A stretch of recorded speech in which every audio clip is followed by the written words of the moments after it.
Good morning, everyone. So I had a good chat with Mr. Hutchings, the AB Calc teacher, and we discussed what would be important to cover in the short time that we have left, because obviously we won't be able to finish all 15 chapters or 13 chapters. And so we're going to be skipping around a little bit just to make sure that we really understand the main things that we need to know for calculus. So we're going to skip all the way to chapter 11, and we're going to be talking about exponential and logarithmic form of functions. And so in order to do that, we want to have a little review about rational exponents. So just to review some rational exponent rules, the product rule says if you multiply two numbers with the same base, then you're going to add their exponents. And the quotient rule says if you're going to divide two numbers with the same base, then you're going to keep that same base and you're going to subtract your exponents. So these are things that you learned in Algebra 1 and Algebra 2. We're just reviewing them. And if you want to write this down in a separate piece of paper, feel free. And then if I'm going a little too fast, remember you can always pause the video or reverse it and try it all over again. So the power rule says if you take a number or an exponential number to a power, then you multiply the two exponents together. If you have a product of two numbers inside to a power, you can distribute that power to each number. And if you have the quotient of two numbers to a power, then you can distribute that power to each number. But the same rule does not apply to addition or subtraction. That's when you have to do the distributive property or FOILing.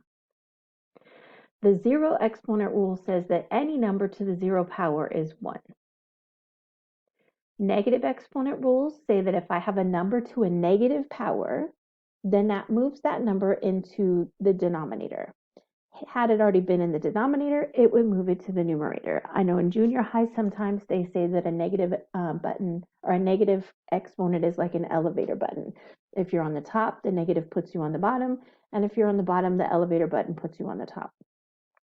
So if I put that in the form of a fraction to a negative power, then that means each one switches places and it becomes b over a to the n power.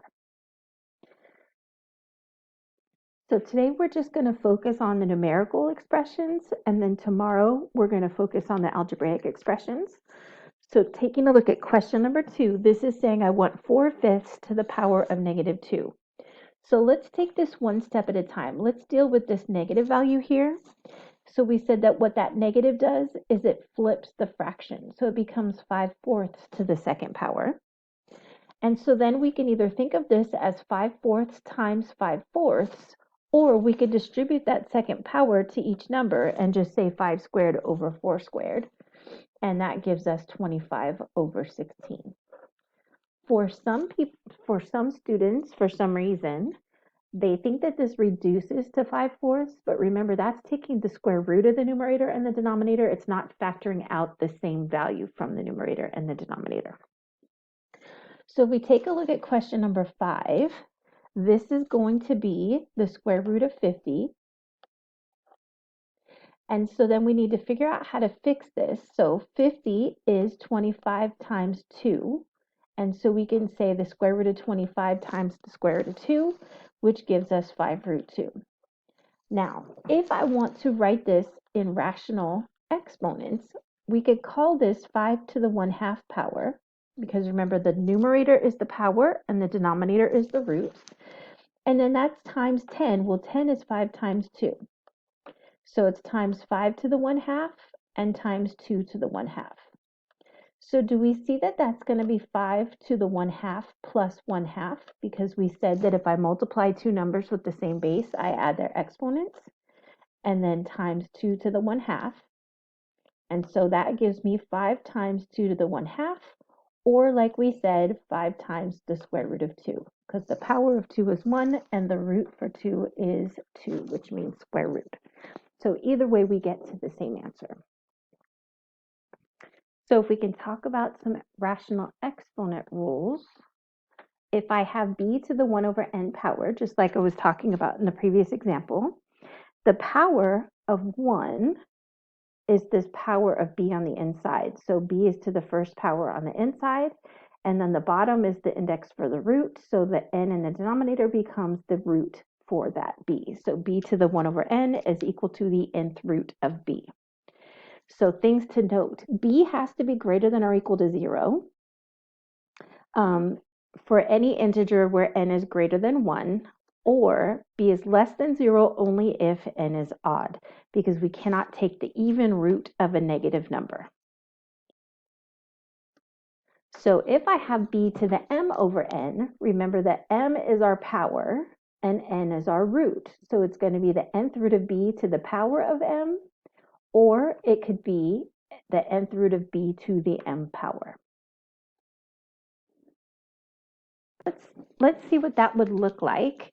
And again, we're not going to use a calculator here, so we're going to try and do this to the best of our ability without a calculator. So here we get, I've got a cube root, and I have a second power.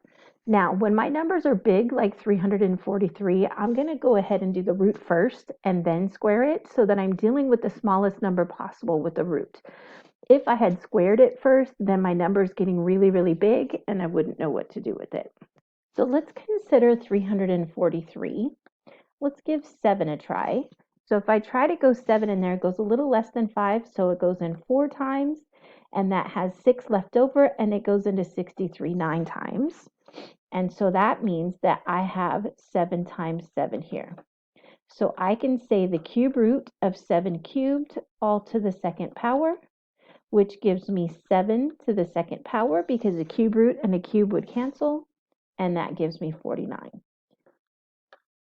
Also, just to let you know, we could have said that 343 is 7 to the third power, and then to the 2/3 power. And when I multiply, the 3's would cancel, leaving me with 7 squared, which is 49. So just a second way we could have done that. So you could have used a calculator to figure out what goes in evenly into 343, but again, we don't want our calculator to do the actual work for us. So then over here, if we take this and put it into exponential form, this is saying 8 to the power of 3 and to the root of 3. So notice that the 3/3 is really 8 to the first power, which just gives us 8. So that is the reasoning behind the fact that the cube root and the cube cancel each other out. So what I'd like you to do is pause the video right now and write down those 2 questions and see if you could do them on your own. All right, so coming back over here, do you see that this is 9 over 1 to the negative 1/2 power? So if we talk about that negative first, do you see that we could call this 1 over 9, and now it's to the 1/2 power? And so what that's really saying is I want the square root of 1/9. So the square root of 1 is 1, and the square root of 9 is 3. And this is where some people say, but don't we have to do plus or minus when we have square root? Notice this is not an equation where I took the square root of both sides. It's an equation where I have a square root in the original question. So coming over here, this is the biggest problem that people have, is they always want to make the same mistake every single time. So remember the rule said if we have a quotient of 2 numbers with the same base, that the base stays the same. So everybody wants to cancel the 8's, but the canceling actually occurs in the exponent, not with the base. So the base stays the same, and then you take the numerator's exponent minus the denominator's exponent. And so again, the base of 8 stays the same, and this is actually doing all the canceling for me. So 2/3 minus 1/3 gives me 1/3. And so then if we notice, 8 is 2 times 4, and 4 is 2 times 2. So 8 is really 2 to the 3rd power, all to the 1/3 power. So if I multiply 3 times 1/3, we get 2 to the 1st, which is just 2. So the biggest mistake that I see on that question is right away people call that 1 to the 2/3 minus 1/3, and that is not the case. The base has to stay the same when you do that. All right, so that was our focus for today. We will continue on with the variable forms tomorrow. And I miss you guys as always, and I hope I get to see you sometime soon.